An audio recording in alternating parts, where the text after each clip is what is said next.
There are 40 million Yoruba people in the entire globe. That's the estimation.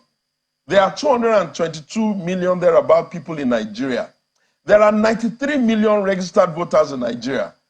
The verdict that is in Ashad Bola Ahmed, President Bola Ahmed Tinubu's hand, is by 8 million people.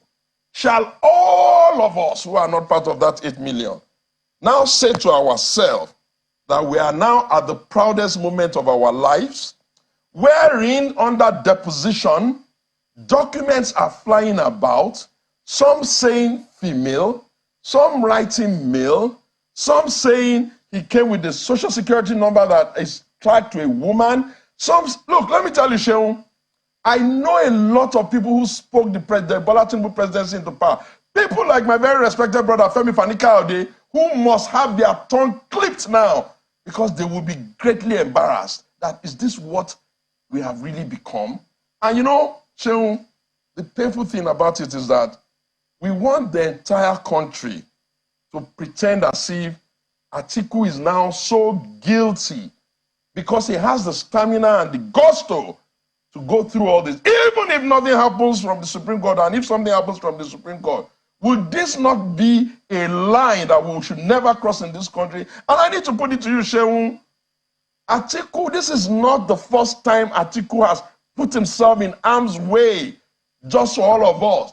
Even if you can't remember any, even though there are a plethora of others and court cases in court. One of them being the fact that a governor cannot just get up in the morning and remove his deputy. A president cannot get up and remove his vice. It's down to Atiku and fighting. The one that all Nigerians must even take a bow for is that, do you know how Nigeria would have become if it was really possible for somebody to stay in power perpetually and somebody had to stand at third time when even generals in this country were mooted? If Atiku has gone to Chicago to go and find the certificate, pray. Why wasn't the certificate produced in the first time? Why is the secondary school, why is it a secondary school that doesn't exist? We have been derobed. People in England are telling me now that nurses are going to have to go and redo their nursing qualification exam. You know why? Because we have now become a nation of cheaters. We have now become a nation of duplicitous people who cannot even, I mean, come on, even the back ends of some other countries. You know what the governments of the countries are doing? They're doing like this. They are whispering behind our back. And Shehu, when we wanted to go on this journey, one day I was on one of those programs, I always try to speak fact. I tried to say to even the president then that is immortality in the villa, because the contraption and everything put together does not suggest that this is the best that Nigeria can put forward.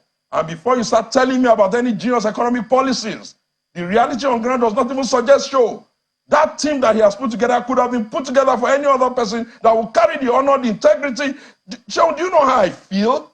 I feel diminished. I feel that, are these the children of Bafemi Awolowo? Are these the people that Abraham Adesoya and the likes of them in AD, did they know all this and allow it to slide? Must we now get to a position in the world where we're sending like thousands and thousands of emails to one institution to ask for the same record that could have been produced? Did you read the deposition? Even the school itself must bury his head in shame. The school has a right to say, this is totally the position we have, and be unambiguous about it. They can't write that deposition in a manner that in one breath you get the impression they are saying, oh, he's with us, he went to our school. In another breath they are saying, we can't validate the society certificate. In another breath they are saying, vendors did it. In another breath they can't find the person that signed it. In another breath, Just for a moment, Mr. Showumi.